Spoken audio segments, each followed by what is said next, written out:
Olá, tudo bom? Hoje nós vamos falar um pouquinho sobre o que é metodologia científica e como você pode entender a metodologia de um jeito fácil, ou seja, de um jeito que você compreenda não só o que é, sua importância, mas como você aplicar no seu material e quais os cuidados que você tem que ter. Então vamos lá. Para a gente pensar em metodologia científica, a gente tem que voltar um pouquinho na história para entender de onde ela surgiu, como que ocorreu, como que é essa norma, função, o que é isso afinal? Bom, então, voltando, vamos pensar na nossa cabecinha, voltar lá atrás. No final do século XIX, as universidades que nós chamamos laicas começaram a emergir, porque antes disso, o conhecimento ele era teológico e religioso. Ele tinha as bases de construção do conhecimento, eram realizadas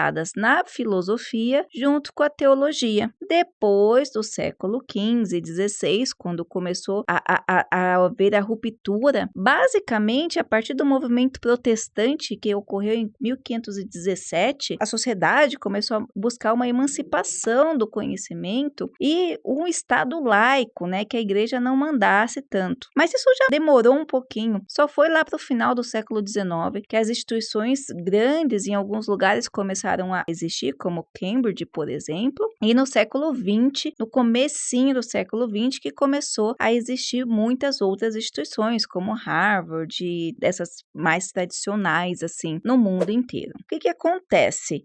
Dentro desse contexto, quando as instituições começaram a emergir, a se emancipar, a fazer cursos, aí a gente teve a Revolução Industrial, aí teve a necessidade da população se especializar e separações de áreas. Nessas separações de áreas, direito, educação, ciências da saúde, várias separaçõezinhas, começou a ter os congressos, as produções científicas. Não podemos esquecer, ciência, o nome ciência significa teoria. Então, a ciência, ela vem dessa teoria. E o produto final da ciência é essa produção científica, porque é a teoria que eu estou colocando. Então, não basta, se eu quero fazer uma produção, quero fazer ciência, eu quero fazer um conhecimento científico, não basta só eu falar. Então, por exemplo, eu estou com você falando, contando uma historinha. Para que esse conhecimento possa ser científico, eu vou precisar escrever num papel.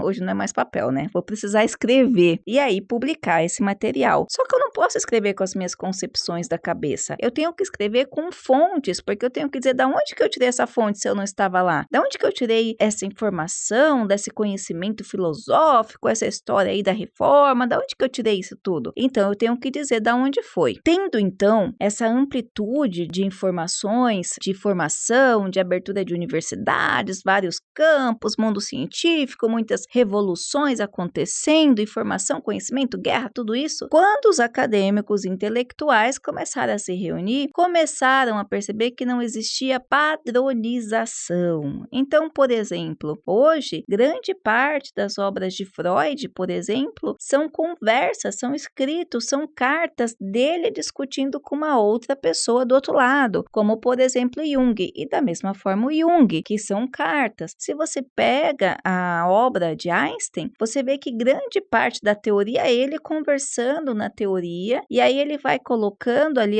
o que ele pensa, e muitas vezes ele desconstrói, e aí vem o outro, vai testar, constrói. O que acontece com esse cenário? A gente não tem informações, começou a perceber que não se tinham informações suficiente para a compreensão das pesquisas, não tinha sistematização. Então eu não sabia da onde que ele partiu a ideia, da onde que ele teve aquela experiência teórica, quais foram as influências que ele tinha, os cuidados que ele fez. Para quem estuda a história da loucura, tem alguns filmes que impressionam. Eles pegavam uma pessoa que eles achavam que tinha algum transtorno, aí ficava um monte de gente, um monte de médico em volta testando essas pessoas. Nossa, a gente não pode fazer isso. Como que a gente vai fazer para regulamentar isso? Essa necessidade de sistematizar essas informações, de cuidar como essas informações eram produzidas com animais, com as pessoas, com um monte de coisas que não são aceitas hoje em dia, graças aos direitos humanos e justamente essas iniciativas, começou-se a definir seguir então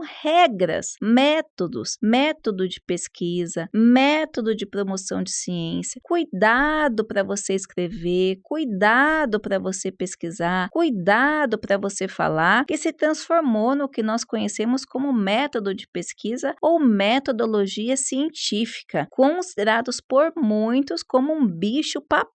E eu digo que não é um bicho-papão, muito pelo contrário, a metodologia científica, ela pode fazer com que você aprenda a trabalhar com um pensamento sistemático, não só para a produção do material científico, mas para você com relação à sua vida. Porque quando você faz as coisas com método, começo, meio e fim, a sua vida fica muito melhor. Para você ter disciplina, precisa você ter um método, entender o objetivo, fazer ali, produzir um caminho. Para você fazer um projeto, é necessário você saber quem vai estar envolvido, qual é a função, qual é o cronograma. Para você direcionar a sua vida, é necessário você saber qual é o método que você vai fazer, como você vai dividir o seu tempo entre a faculdade, entre a família, o namorado, os amigos, como que você vai fazer para sistematizar. Para você fazer uma comida, precisa de um método, você não pode colocar a água antes de fazer um outro processo, ou seja, é necessário você obedecer um processo em várias escalas, microescalas da vida. E na produção da ciência, a mesma coisa. Então, muitas pessoas perguntam, mas como que é pesquisa? É quant, é qual?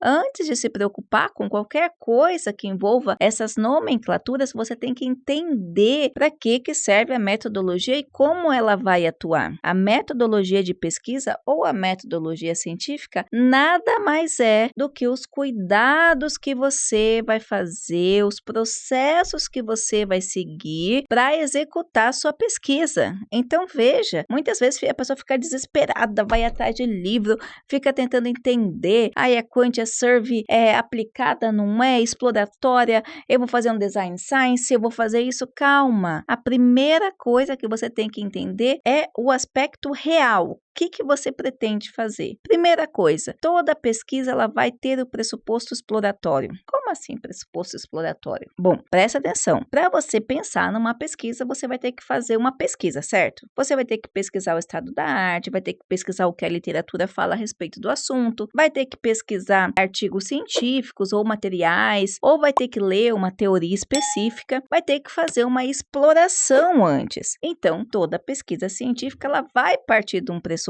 Esse pressuposto, que é essa exploração para você coletar, ela vai te fornecer o material teórico.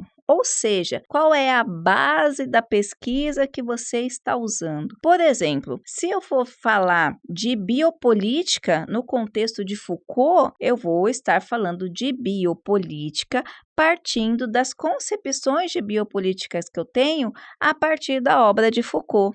Não, mas eu vou falar de biopolítica, mas eu não vou usar Foucault. Eu vou definir biopolítica em cima do que o Antônio Negri diz. Ou seja, eu vou utilizar o Antônio Negri na minha definição de biopolítica. Não, mas eu não gosto, eu leio muito Deleuze, então eu vou definir biopolítica na concepção deleuziana. Ótimo, maravilha. Não existe nenhum certo, nenhum errado. Existe a sua concepção do que você está abordando para você ter a sua sustentação teórica. Eu estou falando de desnutrição do Brasil. Por que você está falando de desnutrição? Você está falando de fome ou está falando de desnutrição? O que é desnutrição para você? E aí você vai argumentar em fontes que você possa utilizar para aquela informação. É um material científico. Esse material científico precisa ter base e ele precisa defender o que ele está se propondo, independente do pesquisador que está lendo concordar ou não, porque se ele concorda ou discorda, ele vai refutar dentro de uma outra teoria. O importante no material científico é você dizer primeiro qual é a sua fonte de pensamento.